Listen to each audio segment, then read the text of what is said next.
देखिए, ये प्रोफेसर दानवीर यादव जब से 2022 से हमारे महाविद्यालय में आए, तब से लेके उन्होंने बदतमीजियाँ शुरू कर दी। स्टाफ में किसी भी मेंबर से सही से बात नहीं करना। उसी के नक्शे कदम पे प्रवीण चलने लगे, क्योंकि उन्होंने प्रवीण को अपने साथ में रखा। हर काले कार्य जो भी उन्होंने किए हैं वोकेशनल कोर्सेज को लेकर, किसी भी महाविद्यालय में बच्चों से रुपए लेकर फाइल नहीं बनाई जाती है। लेकिन इन दोनों ने बच्चों पे प्रेशर डाला कि आपके नंबर कट जाएंगे। और मैंने खुद से देखा कि जो जो बच्चे गरीब थे, गांव के थे, वो जो अपने हाथ से फाइल बनाकर लाते थे, तो मैंने देखा कि प्रवीण ने अपने हाथ से उनको काटा है फाइल को।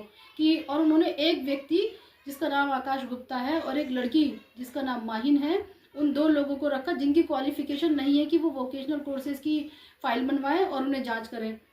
ये लेकिन दानवीर और प्राचार्य दानवीर और प्रवीण के कहने पर उन दोनों को रखा गया और बहुत ज़्यादा कॉलेज में दबाव बनाया गया कि इन लोगों से अगर फाइल नहीं बनाई तो नंबर नहीं मिलेंगे। बच्चे बहुत परेशान हमारे पास आते थे। मैंने कई बार दानवीर प्राचार्य के पास बच्चों को भेजा, लेकिन हमेशा उन्होंने बच्चों को फटकार दिया कि अगर पैसे नहीं है तो पढ़ाई छोड़ दो।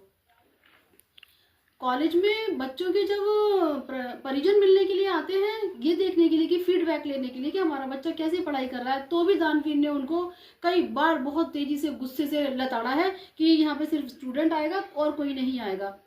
और हमारे कॉलेज में वैसे तो सारे ही कैंपस में कैमरे लगाए गए हैं, लेकिन वहाँ 2 कमरे ऐसे हैं जिसमें कैमरे नहीं है, जहाँ पर दानवीर अपनी बुलाई हुई लड़की माहिन को लेकर अय्याश हरकतें करते थे, छेड़छाड़ी करते थे। उसके साथ में प्रवीण भी बैठते थे। कॉलेज का माहौल खराब हो रहा था और सब लोग चुप थे, क्योंकि हर किसी को डराते थे, धमकाते थे कि अगर किसी ने मैनेजमेंट में शिकायत की तो उनकी सर्विस फाइल में कुछ गड़बड़ी कर दूंगा और मैं तुम सब लोगों को देख लूंगा।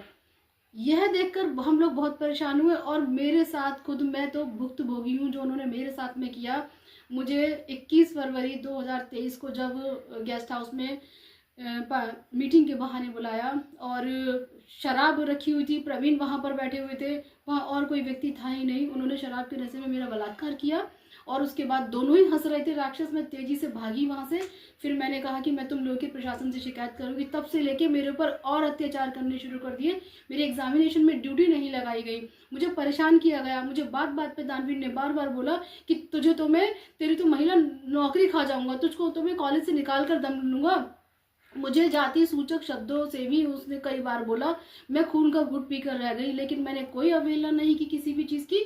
मैंने ये सारी शिकायतें अपने प्रयागराज उच्च शिक्षा निदेशालय और योगी जी को, मोदी जी को और अमित शाह जी को और अपने यूनिवर्सिटी में महिला आयोग लखनऊ, महिला आयोग दिल्ली, SC/ST आयोग लखनऊ, SC/ST आयोग दिल्ली, इस तरह करके मैंने राज्यपाल जी को भी मैंने 25 जगह लेटर भेजे। उस समय मेरी मानसिक स्थिति बिल्कुल सही नहीं थी और इन लोगों ने फिर से मुझे इतना परेशान करना शुरू किया कि प्रवीण ने मुझे उल्टी सीधी चीज़ें बोली और फिर मुझे गुस्सा दिलाया, जिससे कि मैं आक्रोशित हो जाऊं।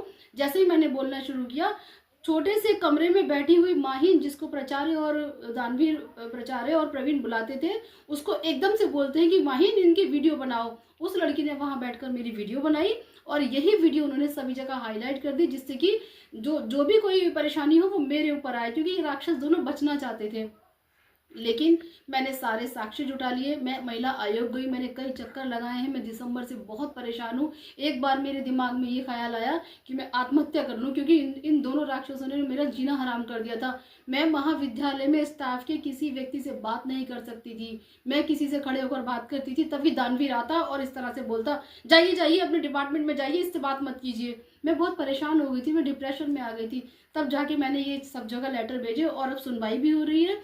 लेकिन अभी तक मैं परेशान थी और अभी भी हूँ कि मैनेजमेंट हमारे साथ है, मेरा पूरा कॉलेज का स्टाफ मेरे साथ है। मैनेजमेंट ने आज उन दोनों राक्षसों को निलंबित भी कर दिया है, परंतु जो मेरी FIR है, जो मुझे प्रताड़ित किया गया है, मैं अभी तक परेशान हूँ और ये गुहार लगाती हूँ प्रशासन से कि जल्द से जल्द दोनों की गिरफ्तारी हो। उसमें देर क्यों लगाई जा रही है? मुझे न्याय मिलने में देरी क्यों की जा रही है?